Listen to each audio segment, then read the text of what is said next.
Tennis player Ons Jabeur aims to make history at Wimbledon as the first African and Arab to win a Grand Slam title, following her appearance in last year's final. Despite losing in the first set of the final, Jabeur remains determined to finish what she started and take her career to new heights. Jabeur is not only driven by personal ambition, but also the desire to inspire talented young players from her country and continent. She recognizes the potential in her fellow players and hopes to see more representation from Africa and the Arab region in Grand Slam tournaments.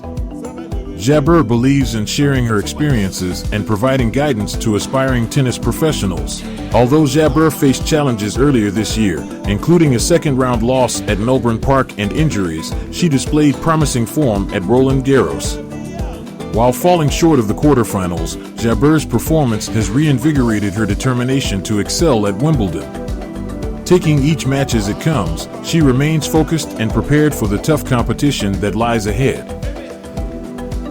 Africa's economic recovery from the COVID-19 pandemic faced setbacks due to internal and external shocks, such as adverse weather conditions and the Russian invasion of Ukraine, leading to rising inflation and borrowing costs in 2022. Despite these challenges, Africa remains home to some of the world's fastest-growing economies, according to the International Monetary Fund, IMF. The IMF's recent World Economic Outlook highlights Angola, Ethiopia, Nigeria, Kenya, and South Africa as the top 5 economies to watch in sub-Saharan Africa. Angola is expected to regain its position as the third-largest economy in the region, driven by higher oil prices. With an estimated GDP growth of 8.6% in 2023, Angola's economy is set to expand significantly. Ethiopia is projected to replace Kenya as the 4th largest economy, benefiting from improved stability and ongoing economic reforms.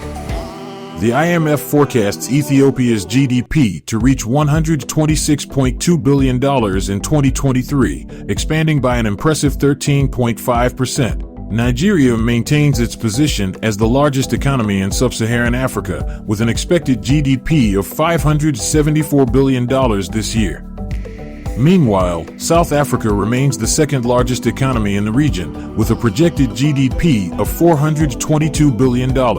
Kenya, while facing challenges from the aftermath of the pandemic, drought, and disruptions to global supply chains, still remains one of the top economies to watch. The IMF predicts a slower GDP growth of 2.4% in 2023, reaching $117.6 billion. In conclusion, these economies demonstrate resilience and growth potential, making them key players in sub-Saharan Africa's economic landscape. Residents of Nairobi's Kibera neighborhood, supported by international NGO The Human Needs Project and funded by the World Food Program, have embraced urban farming to overcome challenges such as poor sanitation and water scarcity. By utilizing innovative techniques like hydroponics and soilless mediums made from volcanic rock and recycled materials, Kibera's urban farmers maximize limited space and produce organically grown crops for the community, improving food security in Africa's largest slum. Through the use of clean resources and the ability to trace the origin of their food, urban farming empowers Kibera's population of 250,000 to access affordable crops and reduce contamination risks posed by poor garbage collection and polluted soil. This sustainable solution not only addresses immediate food needs, but also provides hope for improving long-term food security as the ongoing drought in the Horn of Africa threatens the region. Dutch King Willem-Alexander made a historic speech, apologizing for the Netherlands' role in slavery and seeking forgiveness, following Prime Minister Mark Rutte's apology last year. The emotional address marked a broader acknowledgement of colonial histories in the West, fueled by the Black Lives Matter movement, and the King announced a study into the involvement of the Royal House of Orange-Nassau in Dutch slavery. While the apology was met with mixed reactions, with some demanding reparations, the government plans to establish a €200 million fund to address the legacy of slavery and improve education on the issue. The speech coincided with the start of a year of events commemorating the 150th anniversary of the abolition of slavery in Suriname and the Dutch colonies. Recent research also revealed that the king's ancestors earned the equivalent of €545 million from slavery. Uganda's Kingfisher and Tile oil fields, operated by China National Offshore Oil Corporation, CNOOC, and Total Energies respectively, are part of a major national project aimed at producing oil by 2025.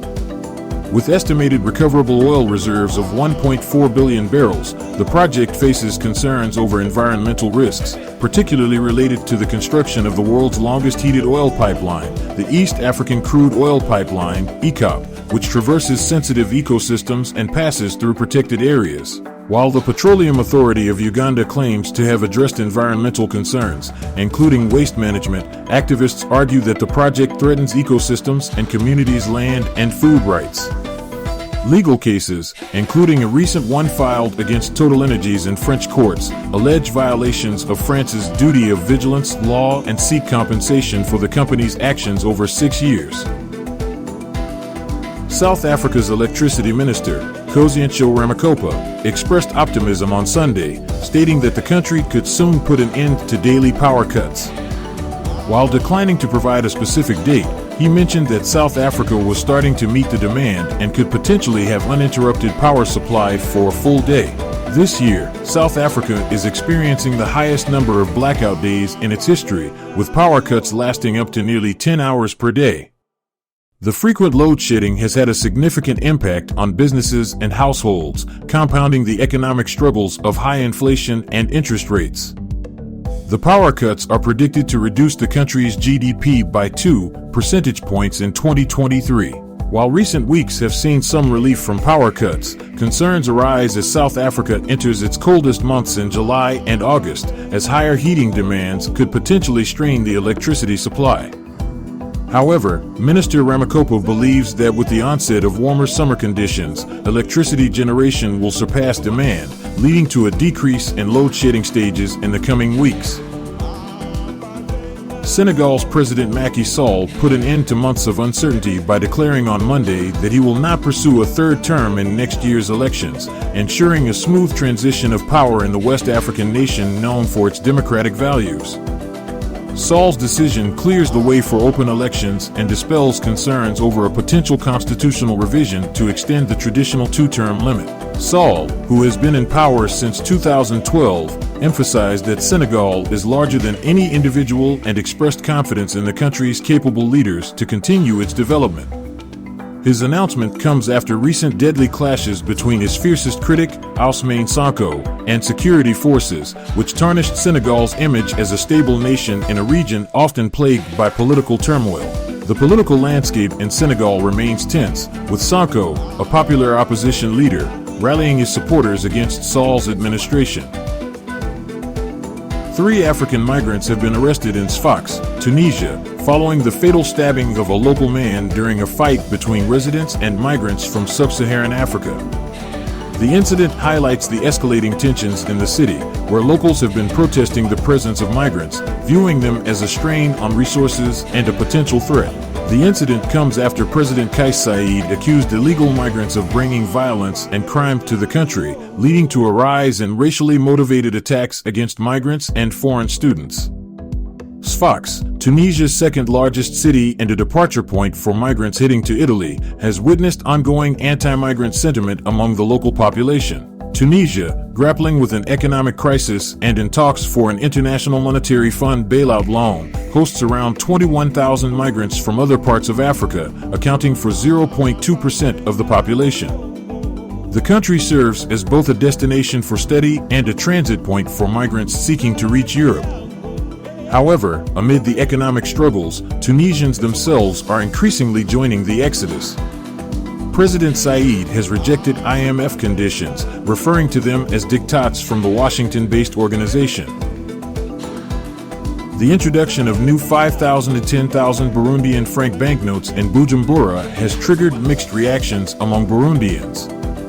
While the government sees it as an opportunity for financial reforms, many citizens are struggling to exchange their old notes for the new ones, especially after the June deadline passed.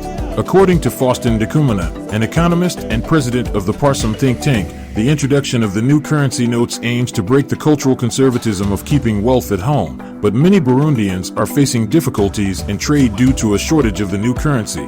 The Bank of the Republic of Burundi withdrew the old 5,000 and 10,000 franc notes and replaced them with new ones to address instability in financial activities and a shortage of these notes in banks. However, concerns have been raised about the challenges faced by individuals who were unable to meet the deposit deadline and the limitations on cash deposits imposed by the Bank of Burundi.